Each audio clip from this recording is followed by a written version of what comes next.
کیا، اپنے محبوبوں کا ذکر کیا، ساتھ میں کتے کا ذکر کیا، اور بات فقط ذکر پہ ختم نہیں کی۔ اللہ فرماتا ہے کہ میں ایک مدت کے بعد اصحاب کہف کی کروٹ بدلتا ہوں، جب ان کے کروٹ بدلنے کی بات آتی ہے فرماتا ہے ساتھ میں کتے کی بھی کروٹ بدلتا ہوں۔ اب صحبت کا کمال یہ ہے کہ وہ کتا جو گھر میں رکھنے سے گناہ ہے، جب اس کتے کی نسبت اللہ کے محبوبوں کے ساتھ ہو جاتی ہے، اللہ اسے بھی قرآن میں شامل فرما دیتا ہے، اس کا ذکر جاری فرما دیتا ہے۔ یہ پہلے ایک عام سی بات ہے۔ دوسری، ایک عام سا کپڑا ہے، عام سی ٹیکسٹائل مل کا کپڑا ہے، اس کپڑے سے بچے ہوئے کپڑے کو آپ اٹھا کے اپنے بچوں کے جوتے بھی صاف کر سکتے ہیں۔ اسی کپڑے کے دوسرے ٹکڑے کے ساتھ آپ اپنے فرش بھی صاف کر سکتے ہیں، کھڑکیاں بھی صاف کر سکتے ہیں، دروازے بھی صاف کر سکتے ہیں۔ لیکن اسی کمپنی کے اسی کپڑے کا جو آپ نے سوٹ تیار کروایا ہے، اب اس کے گھر میں 3 ٹکڑے ہیں، ایک سے آپ بچے کے بوٹ صاف کر رہے ہیں، ایک سے گھر کی کھڑکیاں صاف کر رہے ہیں، اور ایک ٹکڑے سے آپ نے غلاف قرآن بنا دیا ہے۔ سبحان اللہ۔ کپڑا وہی ہے، ایک آپ نے زیب تن کیا، ایک سے بچوں کے شوز صاف ہو رہے ہیں، ایک سے کھڑکیاں صاف ہو رہی ہیں۔ ایک کی صحبت وہ قرآن نہیں ہے، فقط قرآن کا لباس اس کو بنا دیا ہے، غلاف بنا دیا ہے۔ اب کمال دیکھیں، کپڑا قرآن نہیں بنا، لیکن صحبت نے اسے اتنا باکمال بنا دیا ہے کہ وہ غلاف زمین پہ گرتا ہے، ہمیں اس کا گرنا گوارا نہیں۔ واہ واہ، ماشاء اللہ ماشاء اللہ۔ کمال کپڑے میں نہیں تھا، کپڑا وہی تھا کہ اس کے مختلف حصے آپ نے مختلف جگہوں پہ تقسیم کر دیے۔ کمال صحبت کا تھا کہ جب اس کپڑے کو قرآن کی صحبت ملتی ہے وہ اتنی عظمت والا ہوتا ہے کہ اب اس کپڑے کا ہم سے زمین پہ گرنا گوارا نہیں ہوتا۔ اگر گر جائے تو ہم کیا کرتے ہیں، چوم کے آنکھوں پہ لگا کے بلند جگہ پہ رکھتے ہیں۔ بھائی کیوں رکھ رہے ہو، یہ تو وہی کپڑا ہے جس سے آپ جس کے حصے سے دوسرے حصے سے آپ کھڑکیاں صاف کر رہے ہو۔ آپ کہیں گے کہ نہیں وہ اور ہے، اس کی نسبت غلاف قرآن کی شکل قرآن کے ساتھ۔ ماشاء اللہ۔ تو یہ صحبت کا کمال ہے۔ یاد رکھیں آسمان سے فقط حروف آئے ہیں، کاغذ اور گتا نہیں آیا۔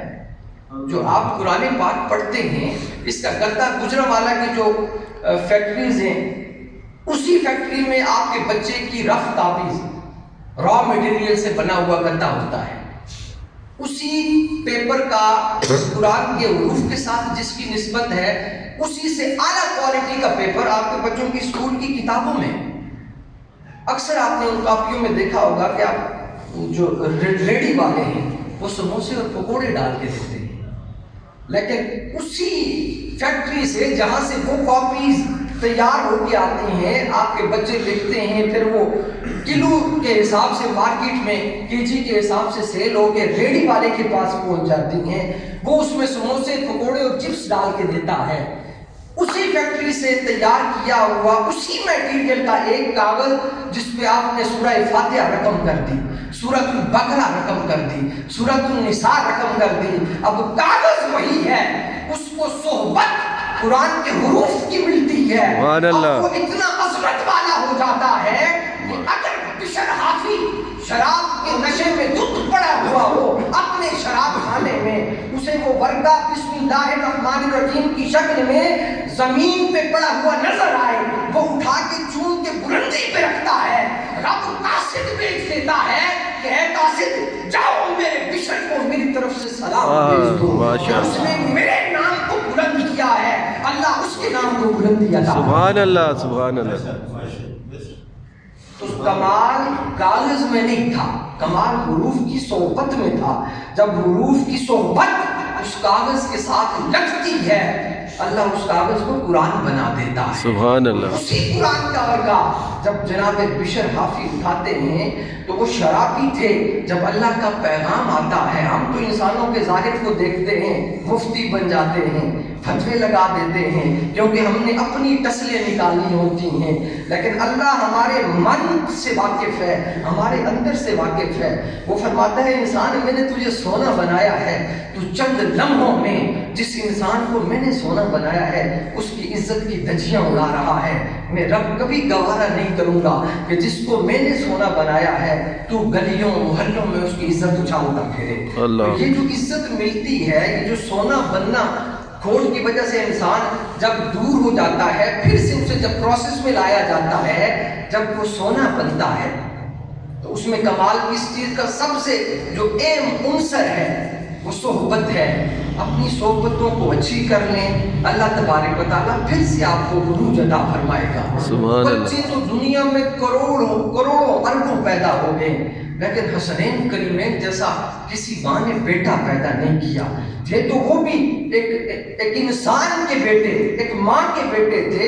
تھوڑی دیر کے لیے اس چیز کو سائڈ پہ رکھ لیں، سیدہ کائنات فاطمہ الزہرا سلام اللہ علیہا کو فقط ایک ماں کی حیثیت سے دیکھیں۔ کمال اس ماں کی صحبت کا تھا۔ جب ماں اس درجے کی باکمال ہو اور اس کی جب صحبت اپنی اولادوں کو ملتی ہے تو پھر وہ دین کے لیے کسی چیز پہ بھی دریغ نہیں کرتے۔ وہ اگر 6 ماہ کا علی اصغر ہو تو پھر بھی قربان کر دیتے ہیں۔ سبحان اللہ۔ اس ماں نے ان کو قرآن کی ایسی صحبت عطا کی کہ سر تن سے جدا ہو گیا، نیزے پہ ہے لیکن قرآن پھر بھی جاری ہے۔ یہ صحبت سیدہ کائنات فاطمہ الزہرا سلام اللہ علیہا۔ تو یاد رکھیں جب صحبتیں کمال کی ہو تو اللہ گھر میں بھی سلام بھیجتا ہے، پھر اللہ قرآن میں ان سلاموں کو اپنا حصہ، اپنا ذکر بنا لیتا ہے۔ جب صحبتیں کمال کی ہوں، بندہ زمین پہ چل رہا ہوتا ہے، قدموں کی آواز جنت میں سنائی۔ واہ واہ ماشاءاللہ۔ ہماری کسی کے ساتھ سیاسی اٹیچمنٹ ہو جائے، ہم پھولے نہیں سماتے۔ کوئی غلطی سے پی آر او بن جائے، پرسنل سیکریٹری بن جائے کسی کا، وہ پھولے نہیں سمایا جاتا۔ تو جو رب کے محبوبوں کی صحبت میں آ جائے، رب فرماتا ہے جو میری صحبت میں آ جاتا ہے وہ زمین پر میرا ذکر کرتا ہے، میں فرشتوں کی مجلس میں بیٹھ کے اس کا ذکر کرتا ہوں۔ سبحان اللہ سبحان اللہ۔ تو ذات محترم اپنی صحبتیں اچھی کر لیں، اللہ آپ کو دنیا میں بھی عروج فرمائے گا، عطا فرمائے گا اور آخرت میں بھی۔ اب میں تیسرے پوائنٹ کی طرف نہیں جاتا، فقط بتا دیتا ہوں جو انسان سونا ہے، جب انسان میں کھوٹ آ جاتی ہے، کھوٹ دور کرنے کے 3 طریقے ہیں۔ پہلا ہے توبہ، دوسرا ہے صحبت اور تیسرا ہے وسیلہ۔ جب آپ گہرائیوں سے بلندیوں پہ جانا چاہیں گے آپ کو وسیلے کی ضرورت ہوگی، اور جب آپ بلندیوں سے گہرائیوں میں دھسنا چاہیں گے پھر آپ کو کسی وسیلے کی ضرورت نہیں ہے۔ عروج کے لیے وسیلہ ہے، زوال چاہیں گے تو وسیلے کی ضرورت